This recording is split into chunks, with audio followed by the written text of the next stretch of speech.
성령 말씀하기를 나를 따라오너라. 오늘도 주만 따라가기 위해서 읽어야 할 말씀이 요한 1서 4장 13절입니다. 요한 1서 4장 13절. 우리 말씀을 함께 읽어보겠습니다. 그의 성령을 우리에게 주심으로 우리가 그 안에 거하고 그가 우리 안에 거하시는 줄을 아느니라. 아멘. 그의 성령, 우리 두 가지 의미로 이해할 수 있습니다. 첫째는 이 소유격으로 해석을 하면 소유, 그의 성령, 그래서 하나님께 속한 성령, 이건 작은 의미가 됩니다. 협의라고 하는 뜻입니다.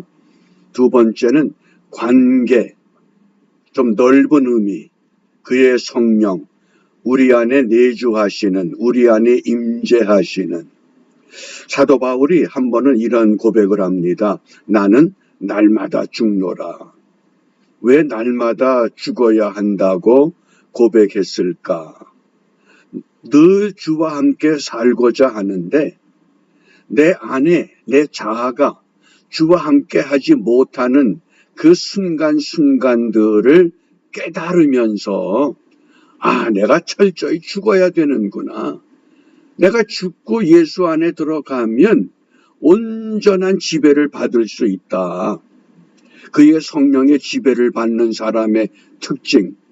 우리 한국 선교에는 내셔널 셔마노를 타고 왔던 토마스 선교사가 있었다 그러면 일본에는 1549년 일본의 최초로 가톨릭 복음을 전했던 프란치스코 사비에르, 한국식 이름으로 하면 하비에르 선교사가 있습니다. 스페인 출신의 선교사입니다. 1549년에 일본에 상륙해서 처음으로 가톨릭 복음을 전하게 됩니다. 그가 한 번은 어느 도시에서 이 예수 복음을 전하고 있는데 갑자기 어떤 사람이 조용히 다가와서 귓속말로 무슨 말을 할 듯 하더니 그의 얼굴에 침을 뱉습니다. 그러니까 그 하비에르 이 선교사가 호주머니에서 손수건을 꺼내서는 침을 닦고 계속 복음을 전하고 있습니다. 그런데 그 청중 가운데 그 도시에서 아주 유명한 지식인, 유명한 박사가 그 광경을 목격합니다. 세상에 어떤 학문도 어떤 도덕도 저런 수치를 당하고도 얼굴색 하나 변하지 않고 자기 하던 일을 계속할 수 있는 학문도 없고 도덕도 없다. 그런데 어떻게 저 사람은 서양 사람이 일본에 와서 그가 복음을 제시하는데 얼굴색 변하지 않고 저렇게 태연하게 복음을 제시할 수 있을까? 그러면서 마음에 큰 충격을 받습니다. 저런 사람이 전하는 복음이라고 하면 그것이 참된 지식이다. 왜 그렇습니까? 그의 성령, 성령의 지배를 받기 때문에 이런 일들이 가능한 줄 압니다. 그래서 그 프란치스코 하비에르 선교사, 그 1549년 일본에서는 그를 동양의 사도라고 칭호합니다. 동양의 사도다. 최초로 일본에 복음을 전했던, 오늘 우리는 이 땅에 최초의 선교사로 파송을 받습니다. 내가 늘 다녔던 거리, 내가 늘 앉았던 자리, 내가 늘 만났던 사람, 오늘 그들에게 프란치스코 하비에르 선교사처럼 내 어떤 모습이 성령의 지배를 받았기 때문에 나를 통해서 그 누군가의 마음속에 하나님의 은혜가 각인될 수 있다고 하면 얼마나 행복하겠습니까? 우리가 그런 삶의 목표를 정하고 그의 성령은 어떤 성령이냐? 사도행전 1장에서 보면 그의 성령을 우리가 네 가지로 살펴볼 수 있습니다. 어떤 장면입니까? 예수님께서 십자가에 못 박혀 죽으셨습니다. 3일 만에 다시 살아나셨습니다. 그리고 이제 40일 동안 지상의 사역을 마무리하는 그 시간, 그 장소입니다. 많은 청중들이 모였습니다. 부활하신 예수님이 하시는 말씀입니다. 그 전의 말씀은 부활 전의 말씀이면 이젠 부활 후에 죽음을 이기신 그의 성령의 철저한 지배를 받는 주님이 하시는 말씀입니다. 첫 번째, 아버지의 약속하신 것을 기다려야 된다. 그게 그의 성령입니다. 아버지가 약속하신 것. 어떻게? 두 번째, 성령으로 세례를 받아야 한다. 그리고 세 번째, 너희가 성령을 받으면 권능을 받고 파워, 우리가 강한 힘을 얻어서 내 증인이 될 것이다. 누구처럼? 1549년 일본에 최초로 복음을 전했던 내셔널 쇼만호의 이 토마스 선교사처럼 어떻게? 어떤 모욕을 당해도 흔들림이 없습니다. 왜? 권능이 있기 때문에. 그 다음에 네 번째, 마지막 당부하십니다. 하늘로 간 모습을 너희가 보았다면 그대로 오실 것이다. 이게 부활하신 주님이 마지막 하늘로 오르시기 전에 모였던 군중들을 향해서 쏟아놓으셨던 말씀입니다. 그의 성령은 아버지의 약속하신 것이다. 성령의 세례다. 권능을 받고 증인이 되라. 그대로 오실 것이다. 이 약속을 믿었습니다. 그러니까 그리고는 하늘로 올라가십니다. 어떤 일이 벌어졌습니까? 십자가에 못 박혀 죽으신 사건도, 부활하신 사건도, 하늘로 올라가시는 사건도 생생하게 체험했던 사람들, 그들이 어떤 행동을 취했습니까? 사도행전 1장 14절입니다. 함께 읽습니다. 여자들과 예수의 모친 마리아와 예수의 아우들로 더불어 마음을 같이하여 전혀 기도에 힘쓰니라. 전혀 기도에 힘쓰니라. 무엇을 위해서?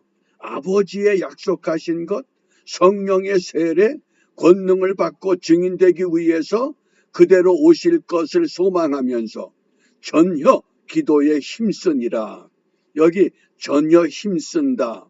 프로스 카르테레오, 프로스 카르테레오. 꾸준히 지속한다, 그런 뜻입니다. 언제까지? 그의 성령이 내게 임할 때까지. 이게 전혀 기도에 힘쓰니라. 그러다 정말 오순절 성령 강림이 그들에게 임했습니다.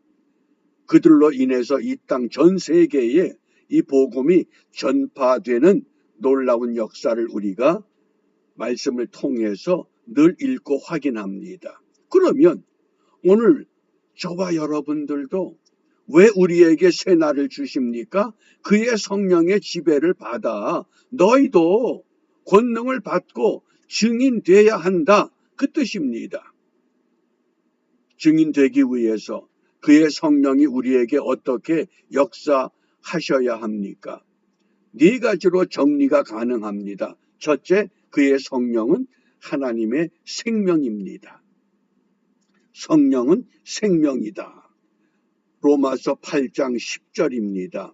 그리스도께서 너희 안에 계시면 몸은 죄로 인하여 죽은 것이지만 영은 의를 인하여 산 것이다. 어떤 생명? 영이 회복된 생명. 육은 병들고 약하고 장애를 가지고 세상에서 후패할 수밖에 없지만은 영은 살아있다. 영은 아무런 손상이 없다. 이것이 하나님의 생명. 무엇을 통해서? 그의 성령을 통해서. 두 번째, 그의 성령은 하나님의 사랑입니다. 어떤 사랑입니까? 성령으로 말미암아 하나님의 사랑이 우리 마음에 부어졌다. 사랑이 부어졌으니까 낯선 사람이 그 얼굴에 침을 뱉을 때 얼굴색 변하지 않고 행동 흐트러지지 않고 그대로 복음을 전할 수 있는 그런 담대함. 왜? 하나님의 사랑이 그에게 부어졌기 때문에. 세 번째, 그의 성령은 하나님의 무엇이다? 거룩함이다. 뭡니까? 거룩함이라고 하는 건 성결의 영으로는 죽은 자 가운데서 부활했다는 겁니다. 성결의 영 때문에 우리를 날마다 거룩하게 하는, 성스럽게 하는 하나님의 거룩함. 그리고 네 번째, 그의 성령은 하나님의 진리다. 뭡니까?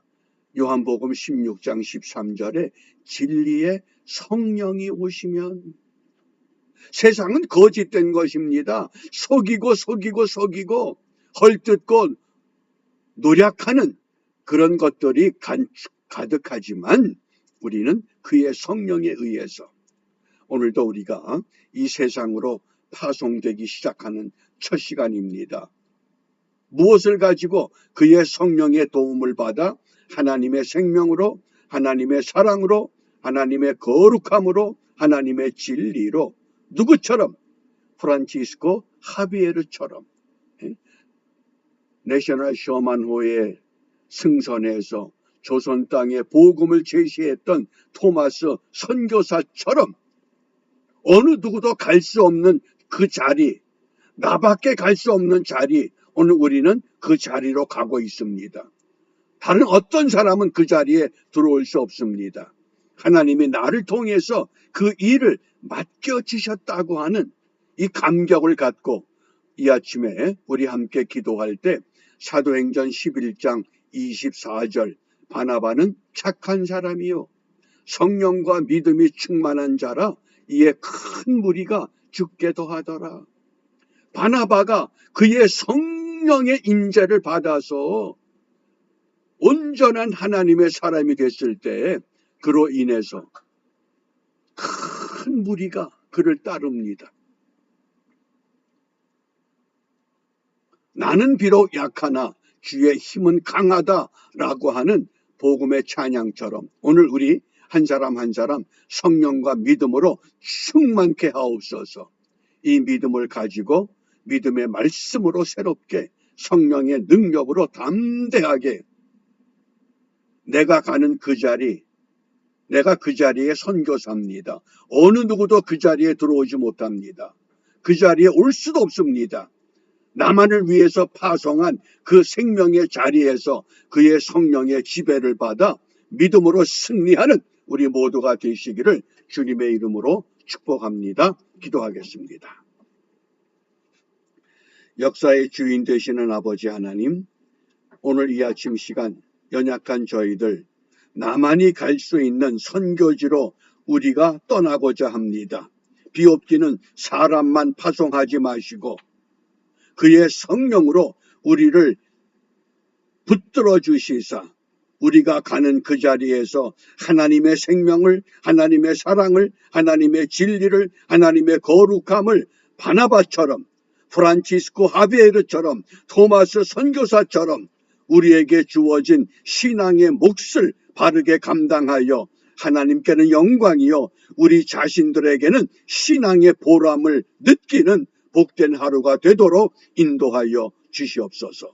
예수님 이름으로 기도합니다. 아멘.